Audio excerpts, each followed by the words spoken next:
Nous allons nous attarder maintenant à l'outil plume, donc qui se trouve ici. Alors, si je clique et que je laisse mon doigt appuyé sur la souris, je vois qu'il est décomposé en plusieurs outils. Je vais désancrer la palette, je lâche, voilà. Alors, l'outil plume, donc je suis bien ici en fond transparent et en tracé mauve. Ok. L'outil plume, je le sélectionne. Alors, je clique une fois, je lâche la souris, je déplace la souris, je clique une seconde fois. Il me trace un segment. Et ça me permet de dessiner des segments. Voilà l'outil plume. Pour sortir de l'outil plume, je suis obligé de repasser par une des deux flèches ou via un équivalent clavier. Donc voilà, sinon il continue de tracer.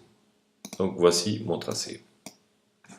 Alors, si je veux effectuer des courbes directement en dessinant, je réutilise mon outil plume, je clique une fois, je veux un segment, voilà, et ici au troisième point d'ancrage je veux une courbe. Donc je clique et je laisse mon doigt appuyé sur la souris.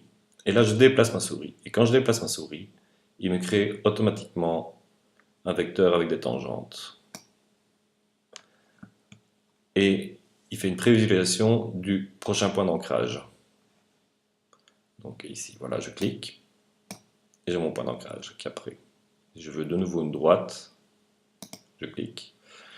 Ou alors, ici, une fois que j'ai cliqué, donc je peux recliquer une seconde fois sur le point d'ancrage, créer une tangente manuellement, je lâche, et là, il m'affiche la nouvelle courbe. J'ai cliqué, je reclique une seconde fois, je déplace, et je viens fermer mon tracé avec l'icône du petit cercle qui vient justement là, qui signifie que je ferme ma forme. Et je lâche. Voilà. Donc là, j'ai créé une forme à partir de l'outil plume. Je peux évidemment déplacer les points d'ancrage et modifier les tangentes comme je l'ai montré tout à l'heure. Voilà, ça c'est l'outil plume. Alors, je vais tout effacer. L'outil plume permet également de rajouter un point d'ancrage avec l'outil plume plus.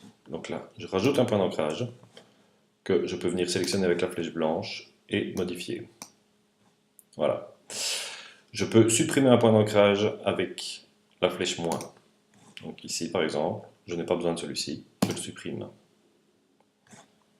Voilà. Alors, le dernier outil ici est indispensable également parce qu'il permet de travailler sur les tangentes. C'est-à-dire qu'ici, donc j'ai tracé uniquement des segments, sans courbe, et grâce à cet outil, je peux créer des courbes. Donc je viens cliquer sur le point d'ancrage, je laisse la souris enfoncée, et je tire et je lâche. Et là, ça me crée des courbes automatiquement. Ici, même chose, je vais créer une courbe. Là. Alors cette courbe, avec la flèche blanche, je peux modifier les tangentes. Mais on voit que les deux tangentes bougent en même temps, celle-ci et celle-là. Si je veux éviter que les deux tangentes bougent en même temps, j'utilise justement cet outil, le petit triangle, le point d'ancrage, pour ne travailler que sur une tangente. Chose que je ne sais pas faire avec la flèche blanche comme je viens de le faire. Voilà. Et ici, on sélectionne le point et je viens travailler uniquement sur une tangente. Alors, autre chose, cet outil permet d'initialiser ce que je viens de faire. C'est-à-dire que ce point d'ancrage, il est responsable de deux tangentes, celle-ci et celle-là. En fait, c'est le parent. Donc, grâce à cet outil triangle, si je clique une fois, que se passe-t-il? J'annule tout ce que je viens de faire. Il a supprimé directement les deux tangentes. Par contre, si je reclique une deuxième fois, que je laisse le doigt appuyé sur la souris, je recrée des tangentes.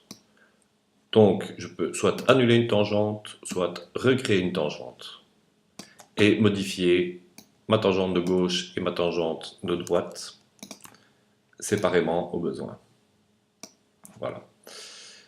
Donc ici, par exemple, je peux déplacer mon point et venir recréer une autre tangente. grâce à cet outil-ci.